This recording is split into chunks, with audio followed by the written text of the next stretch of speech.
Hey, what's up guys? Justin here of Tech. And with Samsung coming in strong with the launch of the new S20 Plus, we couldn't help but give you guys comparison videos versus other flagship models in the market today like the Apple iPhone 11 Pro Max. Let's take a look at how they stack up against each other, so without further ado, let's get started.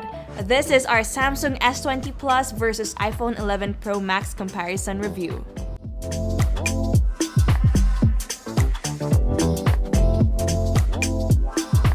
Starting off with design, the S20 Plus gets the same metal frame cladded in 2.5D curved glass, their new centralized punch hole design, and the rectangular rear camera module that can be found on all S20 variants. Meanwhile, the iPhone 11 Pro Max has a stainless steel frame as well as a notched display with an all-glass design at the back of the phone.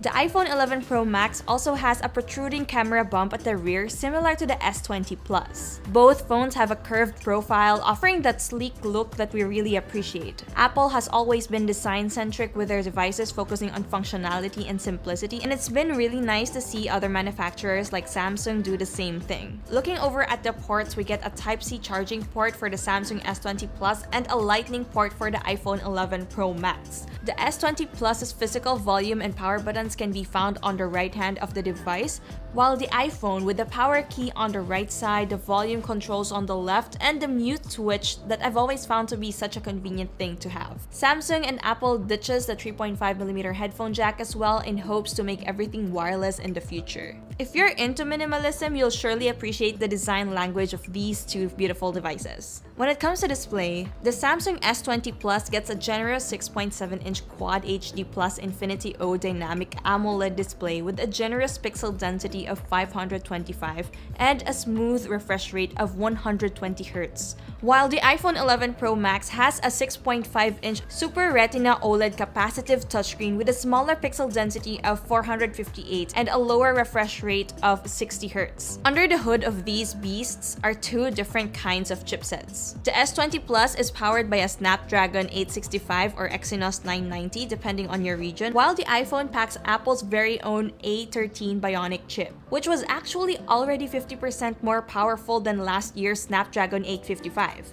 Nonetheless, expect smooth power delivery from these two workhorses. Moving over to RAM and storage, depending on the variant you choose, the Samsung S20 Plus gets either 8GB of RAM paired with 128GB of internal storage or a massive 12GB of RAM with the choice of having 256GB or 512GB of internal storage. While the Apple iPhone 11 Pro Max comes with 4GB of RAM and a starting internal storage of 64GB up to 512GB as well. And as for SIM cards and expandable storage, the Samsung S20 Plus has a hybrid SIM tray capable of either dual SIM or a single SIM plus a micro SD card. The primary SIM is now 5G ready and storage can be expanded up to a whopping 1TB. The iPhone 11 Pro Max on the other hand also supports dual SIM, but both SIM slots are only 4G supported. And of course, with Apple being Apple, we'll have to rely on internal memory as they don't support expandable storage.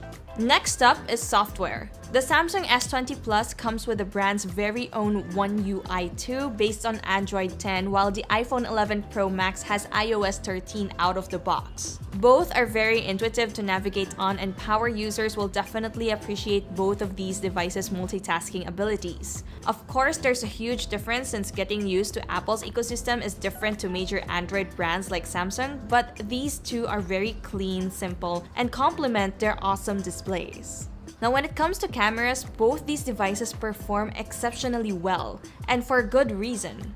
The Samsung S20 Plus gets a rectangular module with a triple rear camera setup. It's got a 12MP main sensor, a 64MP telephoto lens, and a 12MP ultra-wide lens. It also comes packed with features such as 8K video recording, space zoom, hybrid optic zoom up to 3 times, and a super resolution zoom feature capable of up to 30 times zoom.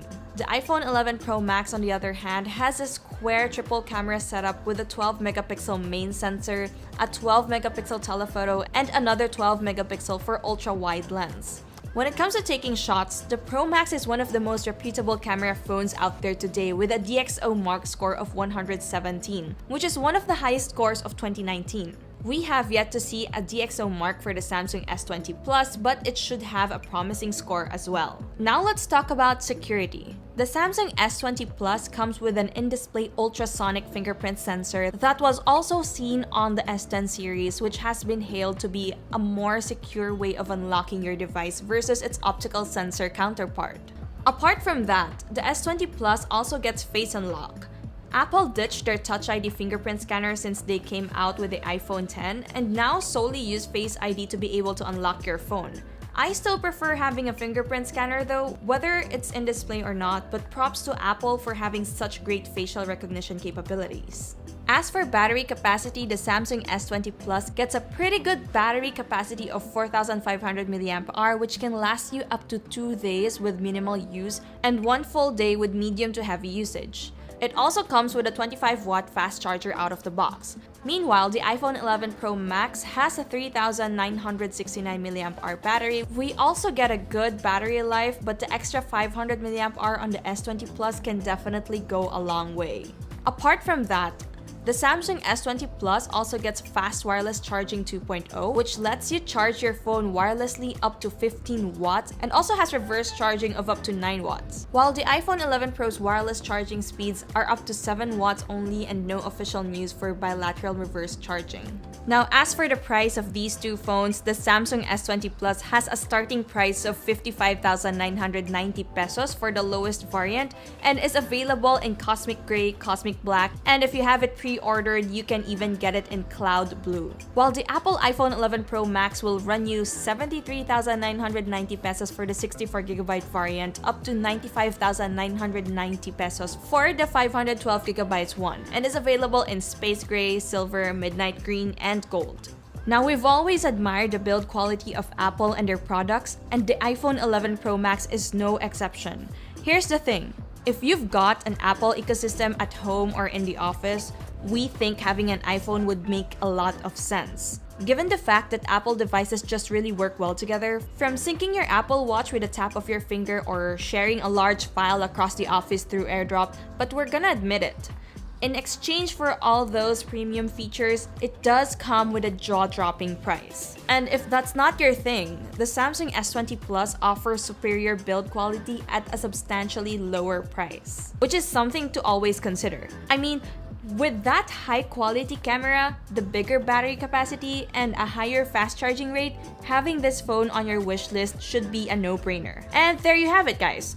So what do you think? Are you Team Samsung or Team Apple? Let us know in the comments below. Don't forget to like, subscribe, hit that bell icon, and be sure to check out yugatech.com for the latest tech news and reviews. Once again, this is Justin, and I'll catch you soon!